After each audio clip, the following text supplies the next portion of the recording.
दिल्ली में रहना मुझे ऐसा लगता है जैसे कि मेरे मानवाधिकार छीने जा रहे हैं, क्योंकि मुझे साफ हवा मिलनी चाहिए, मुझे साफ पानी मिलना चाहिए और ये शहर मुझे साफ हवा साफ पानी नहीं दे पा रहा है। जैसे जैसे ये नवंबर, दिसंबर, जनवरी दिल्ली में आता है, ऐसा लगता है कि जैसे मौत आती है। उन पटाखों को याद कीजिए कि जब आप पटाखे चला रहे थे और उसके बाद ध्रुव राठी वहां बैठकर विदेश में आपको लगभग चिढ़ाते हुए कहते हैं तो 1.6 मिलियन यानी कि 16 लाख लोग केवल पॉल्यूशन के कारण मारे जाते हैं, अन्य किस्म की कोई प्राकृतिक आपदा हो। ये मानने की गलतफहमी मत कीजिएगा कि इनका प्रभाव सब पर बराबर होता है, सब लोग सांस लेते हैं। लेकिन याद कीजिए प्रधानमंत्री का वह चित्र जिसमें पीछे वो महंगा वाला एयर प्यूरिफायर चलता है। नमस्ते दोस्तों, प्लीज सिट डाउन में आपका स्वागत है। आप अपने शहर से कितना प्यार करते हैं? मैं अपने शहर से बेइंतहा प्यार करता हूं, लेकिन दुर्भाग्य से यह शहर मर रहा है। आप जिस शहर से प्यार करते हैं वह मर रहा है। मैं दिल्ली से प्यार करता हूं, दिल्ली मर रही है। सोच कर देखिए कि वह शहर जिसके लिए आप जान छिड़कते हैं, उसके बारे में अभी पिछले दिनों एक यूनेस्को की कॉन्फ्रेंस चल रही थी और यूनेस्को के प्रतिनिधि वहां पर थे और उन्होंने कहा कि मैं पिछले कुछ सालों से दिल्ली में हूं और दिल्ली में रहना मुझे ऐसा लगता है जैसे कि मेरे मानवाधिकार छीने जा रहे हैं, क्योंकि मुझे साफ हवा मिलनी चाहिए, मुझे साफ पानी मिलना चाहिए और ये शहर मुझे साफ हवा साफ पानी नहीं दे पा रहा है। एक विदेशी ऐसा कह रहे हैं, क्योंकि जो मानवाधिकार का सवाल है यह केवल देश से जुड़ा हुआ सवाल नहीं है, मानवाधिकार हर एक व्यक्ति का हक होता है। लेकिन एक दिल्ली वासी होने के नाते जब मैं इस बात को सुनता हूं तो सोचिए मैं क्या महसूस करता हूं। आप क्या महसूस करते हैं? जैसे जैसे ये नवंबर, दिसंबर, जनवरी दिल्ली में आता है, ऐसा लगता है कि जैसे मौत आती है। ऐसा लगता है जैसे कि कोई दम घोटने के लिए आता है। इस समय में आप जब सांस लेते हैं तो ये सांस लेना दरअसल सर्वाइवल, जीवन नहीं दे रहा होता, प्राण नहीं दे रहा होता। साफ साफ महसूस कर सकते हैं कि ये आपको घुटन दे रहा होता है। और ये सच्ची बात है। इसे सोच कर देखिए, उन पटाखों को याद कीजिए कि जब आप पटाखे चला रहे थे और उसके बाद ध्रुव राठी वहां बैठकर विदेश में आपको लगभग चिढ़ाते हुए कहते हैं कि आप लोग दिल्ली में पटाखे चलाकर खुश हो रहे हैं ना, देखिए मेरे यहाँ PPM 7 AQI 10 है, आप बताओ आपके साथ क्या है। और उस समय आपका राष्ट्रवाद इस बात की का उत्तर नहीं दे सकता। तो कल बहुत से लोग मुझे चिढ़ाने के लिए ट्विटर पर पोस्ट कर रहे थे कि ध्रुव राठी ने कहा पटाखे मत खरीदना, अब तो मैं और पटाखे खरीदूंगा। मैंने पहले 5,000 का बजट रखा था, अब तो मैं 10,000 के पटाखे खरीदूंगी। ऐसे ऐसे ट्वीट्स देखने को मिल रहे थे। तो इन लोगों को मैं दिखाना चाहूंगा, ये है एक एयर क्वालिटी मॉनिटर और मेरे घर पर क्या है PM 2.5 की रीडिंग, 7 माइक्रोग्राम पर मीटर क्यूब। ये होता है एयर क्वालिटी इंडेक्स 10-20 के अराउंड। तो मेरी पर्सनल जिंदगी में इसका रत्ती भर भी असर नहीं पड़ा है कि तुमने कितने पटाखे जलाए। जो मैंने बताया था तुम्हारे ही बेनिफिट के लिए बताया था, लेकिन अब तुम्हारी हेल्थ पर इसका क्या असर पड़ा। किसी भी इंडियन शहर की AQI देख लो आज कितनी है, इसे परसों से कंपेयर कर लो कितनी थी। WHO की रिपोर्ट कहती है कि भारत में अगर हम बात करें तो 1.6 मिलियन यानी कि 16 लाख लोग केवल पॉल्यूशन के कारण मारे जाते हैं, जिसका मतलब लगभग 4,000 लोग हर रोज प्रदूषण के कारण मारे जा रहे हैं। अब इन्हें मौत कहते हैं, मैं इन्हें हत्या मानता हूं। जरा सोच कर देखिए ना कि ये 4,000 लोग रोजाना नहीं मरने चाहिए थे, जिंदा होने चाहिए थे। 16 लाख लोग सालाना नहीं मरने चाहिए थे, जिंदा होने चाहिए थे, क्योंकि ये संख्या इतनी बड़ी है कि आप टेररिज्म को ले लें, फ्लड को ले लें, रोड एक्सीडेंट्स को ले लें, इन सबको इकट्ठा कर लें, तब भी इनसे होने वाली हत्याएं या मृत्यु इतनी नहीं है जितनी प्रदूषण से हो रही है। और आप इसे महसूस नहीं करना चाहते? जरा सोच कर देखिए कि हम दिल्ली में अगर रह रहे हैं, I am a non smoker, लेकिन उसके बावजूद 25 सिगरेट पीने के बराबर मैं लगातार इनहेल कर रहा हूं धुआं। अब इससे कल्पना कीजिए कि एक सामान्य दिल्ली वासी, उसकी जिंदगी 11 साल कम हो जाती है, क्योंकि वह दिल्ली में रहता है। दिल्ली में रहने की सजा है कि उसकी जिंदगी से 11 साल छीन लिए जाएंगे। और भारतवर्ष में ऐसा नहीं कि बाकी जगह स्थितियां बहुत अच्छी हैं, 5.5 साल उन हर व्यक्ति के भारत में रहने से कटते हैं। इस प्रदूषण पर गंभीरता से बात करने की जरूरत है, क्योंकि ये पॉल्यूशन अब मामला केवल स्वच्छ हवा का मामला नहीं रह गया, ये दरअसल अब जीवन का, राइट टू लाइफ का मामला हो गया। हम लोग बार बार कहते हैं कि कॉन्स्टिट्यूशन आपको राइट टू लाइफ देता है और स्टेट पर यह ऑब्लिगेशन डालता है कि उसे साफ हवा देनी है, क्योंकि राइट टू लाइफ में दरअसल ये वाली equality, right to clean air, right to clean water शामिल होना चाहिए होता है। अर्थव्यवस्था के हिसाब से देखिए, $36 बिलियन इसका नुकसान होता है, $36 बिलियन का, पॉल्यूशन के कारण। हॉस्पिटल्स के बिल होते हैं, आपका काम के घंटे छूटते हैं, आप बीमार होते हैं, इस कारण काम पे नहीं जा पाते, प्रीमेच्योर डेथ्स होती हैं। इन सब का मतलब केवल पैसा नहीं है, इसमें रियल ज़िंदगी जा रही है। पैसा तो बताया केवल गिनाने के लिए कि $36 billion which is a huge huge amount, लेकिन इसमें जान जा रही है। हम इसके लिए क्या कर पा रहे हैं? क्योंकि सच्चाई ये है कि क्राइसिस लगातार बढ़ रहा है, कम नहीं हो रहा है। अलग-अलग देशों ने, अलग-अलग शहरों ने कोशिश की, लेकिन ये कोशिश आपको कई बार ऐसा लगता है जैसे कॉस्मेटिक किस्म की कोशिश है। आपको याद होगा जब दिवाली के बाद एक्यूआई बढ़ रहा था, तो सरकार ने क्या तरीका निकाला? उन्होंने एक्यूआई के मीटर्स के आसपास पानी का छिड़काव करना शुरू कर दिया। हास्यास्पद है, हास्यास्पद है। आप डाटा बदल के थोड़े ना लोगों की जिंदगी वापस ला पाएंगे। वो 16 लाख लोग जो इस साल भी मरेंगे और शायद और ज्यादा अगले साल मरेंगे, उन्हें क्या आप ये पानी का छिड़काव, वो भी केवल सेंसर्स पर डालकर, इससे क्या आप कोई राहत ला सकते हैं? सोच के देखिए कि पूरे देश में, दिल्ली की बात तो खैर है ही, लेकिन पूरे देश में ये पॉल्यूशन कितना ज्यादा प्रभावित कर रहा है। अगर आप इसके कारणों को समझने की कोशिश करें तो इंडस्ट्रीज और construction that contribute around 30 to 35% of the particulate pollution. इसके अलावा और कई सारी चीजें हैं। अब ऐसे में आप क्या तरीका करने की कोशिश करेंगे? आप लोगों पर जुर्माना लगाएंगे। पहले तो जुर्माने की मात्रा इतनी ज़्यादा नहीं है, राशि इतनी ज़्यादा नहीं, लेकिन जुर्माने से आमतौर पर पॉल्यूशन दूर नहीं होता। देन ऑब्वियसली पराली जलने को लेकर बार बार कहा जाता है, क्योंकि हम अपने किसानों को कोई भी विकल्प नहीं दे पा रहे हैं जो कि सेंसिबल विकल्प हो, जो कि वास्तव में कॉस्ट इफेक्टिव विकल्प हो। ऐसे में किसान जो है वह लगभग लगभग लापरवाह होकर ये पराली जलाने की घटना करते हैं।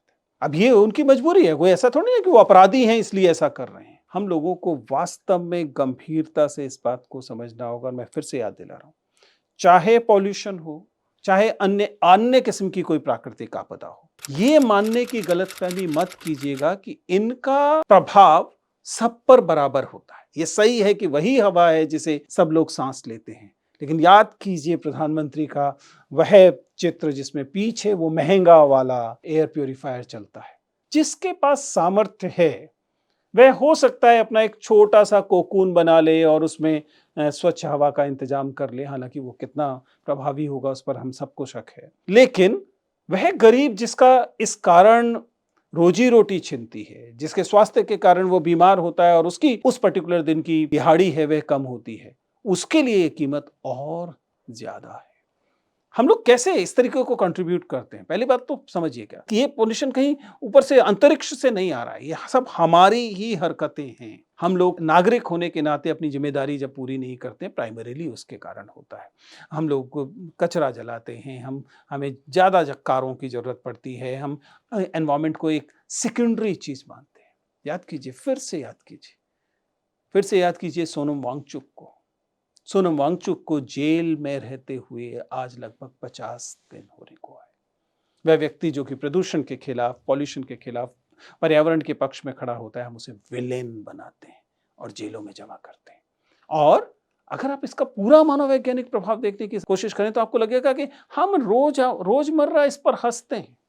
हमें लगता है कि पॉल्यूशन कोई किसी और देश की बात हो रही है, किसी और समाज की बात हो रही है, और हम एक तरह से नॉर्मलाइज करते हैं इस पॉल्यूटेड हवा को। आंकड़े साफ साफ कह रहे हैं कि हवा जो है वह सीवियर है, हैजार्डस है, उसमें सांस लेना खतरनाक है, और हम इस बात पर मुस्कुरा देते हैं। ये जो हमारा मनोवैज्ञानिक स्तर पर नॉर्मलाइजेशन ऑफ डेविएंस है, ये खतरनाक है। आप इसे समझने की कोशिश कीजिए कि जल्दी ही दिमाग ये एहसास करने की कोशिश कर सकता है कि कोई नॉर्मल बात है, लेकिन सच्चाई ये है कि जो चीज नॉर्मल नहीं है उसे नॉर्मल कहना, आपके शहर में खांसी का नॉर्मल हो जाना, ये सुखद नहीं है। डिनायल का रूटीन बन जाना सुखद नहीं है। मुझे दिल्ली वासी होने के नाते इस पर लोगों का चिंतित न होना चिंतित करता है। दुष्यंत कुमार की गजल का एक हिस्सा है कि यहां दरख्तों के साए में धूप लगती है। ये हमारा शहर ऐसा ही हो गया है जहां दरख्तों के साए में धूप लगती है। ऐसा लगता है कि दिल्ली जो है उसमें you feel heat, breathing feel like you are getting suffocated. सांस ले रहे हैं और ऐसा लगता है जैसे सांस हमें प्राण नहीं दे रही है, हमें घुटन दे रही है। और प्रदूषण एक तरह का कि महामारी हो गया है, एपिडेमिक हो गया है। दिल्ली का शहर का रंग बदला हुआ है।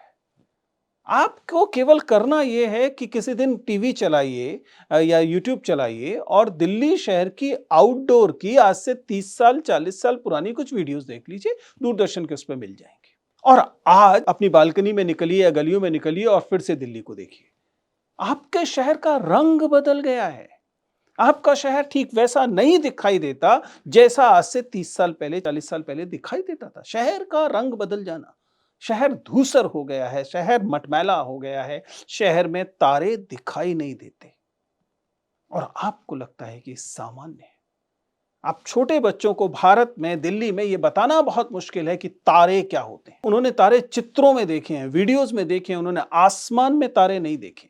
आपको ये नुकसानदेह बात नहीं लगती कि आपके बच्चे बिना तारों के बारे में जाने, बिना जुगनुओं के बारे में जाने, बिना साफ आसमान के बारे में जाने बड़े हो रहे हैं? Clean air has become a privilege in this country. Bharat में स्थिति यह है कि अगर आपके पास कार है और आपने कार के शीशे बंद कर लिए और फिल्टर लगा हुआ एयर कंडीशनर चला लिया, तो हो सकता है कि आपके कार के अंदर AQI घटकर 25 और 30 हो जाए। जबकि वह व्यक्ति जो कार अफोर्ड नहीं कर सकता, वह आप ही के साथ में चल रहा है और उसका AQI न केवल 350 400 है, बल्कि वह आपकी कार के कारण और ज्यादा AQI में और ज्यादा प्रदूषित हवा में सांस लेने के लिए अभिशप्त है। Clean air has become a privilege for ones who can afford, जो अफोर्ड कर सकते हैं, क्योंकि उनके पास एयर प्योरीफायर है, उनके पास ऐसे एयर कंडीशनर्स हैं, उनके पास दीवारों को बंद कर सकने वाले घर और कारें हैं। और आम व्यक्ति को बाहर उस जगह पर काम करना पड़ेगा जिस जगह पर यही कारें गंदी हवा को, प्रदूषित हवा को छोड़ रही होंगी। यानी कि जो गरीब है, जो अफोर्ड नहीं कर सकता, उसे इस प्रदूषण की ज्यादा कीमत चुकानी पड़ती है। ऐसा हर सोशल कैटेगरी पे लागू होता है, ऐसा हर मार्जिनलाइज सेक्शन पे लागू होता है। यानी कि प्रदूषण में जो व्यक्ति, जो संस्था, जो समाज ज्यादा दोषी है, उस पर कम प्रभाव, और जो कम दोषी है उस पर ज्यादा प्रभाव, यह नियति हो गई है। इसी क्रम में इसे भी समझने की कोशिश कीजिए कि आप क्या कर सकते हैं। सबसे पहले तो मैं युवाओं से आग्रह करना चाहता हूं। यह मामला केवल यूपीएससी में आने वाले एक प्रश्न का नहीं है, पॉइंटर नहीं है जिस पर कि इंटरव्यू के सवाल पूछे जाएंगे। उससे ज्यादा गंभीर मामला है।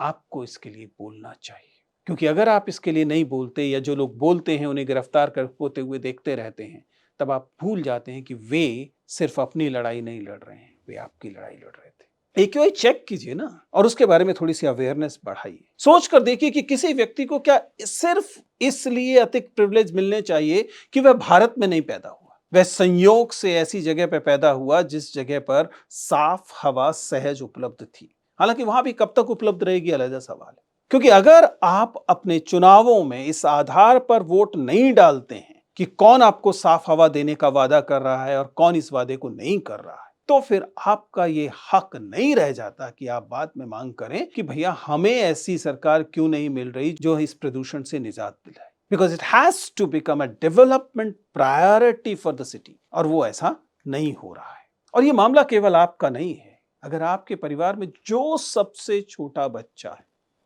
वो आपका अपना बच्चा हो सकता है, वो आपका छोटा भाई बहन हो सकता है, आपका भतीजा हो सकता है, भतीजी हो सकती है, और कोई छोटा बच्चा हो सकता है, उसके चेहरे को याद कीजिए और फिर अपने आप से इस सवाल को पूछिए कि क्या आप उसे एक जहरीली हवा दे रहे हैं? आप अपने बच्चे की जिंदगी छीनने में शामिल हैं फिर। So please don't be silent. मैं चूंकि इस देश से, इस राज्य से, इस शहर से खास तौर पर बेइंतहा प्यार करता हूं, इसलिए इस देश की तरफ से आपसे मांग कर रहा हूं, रिक्वेस्ट कर रहा हूं, गुजारिश कर रहा हूं कि please demand clean air, not just from the government but from the entire society, also from the government obviously, because demanding this, because it has to be your fundamental right. Please समझिए, जो मूल अधिकार आपको दिए गए हैं, उन मूल अधिकारों में सबसे महत्वपूर्ण आर्टिकल 21 जो आपको राइट टू लाइफ देता है, जीवन का अधिकार। और जीवन का अधिकार बेमायने है अगर इसमें साफ पानी और साफ हवा का अधिकार शामिल नहीं होता। आप जब कोई ऐसा कोई भी काम करते हैं जिससे कि प्रदूषण होता है, तो आप अपने उस परिवार के छोटे बच्चे से जीवन का अधिकार छीन रहे होते हैं। मैं उस बच्चे की तरफ से आपसे मांग करता हूँ, जागिए और अपने अधिकारों की मांग कीजिए। Please claim your life. Thank you.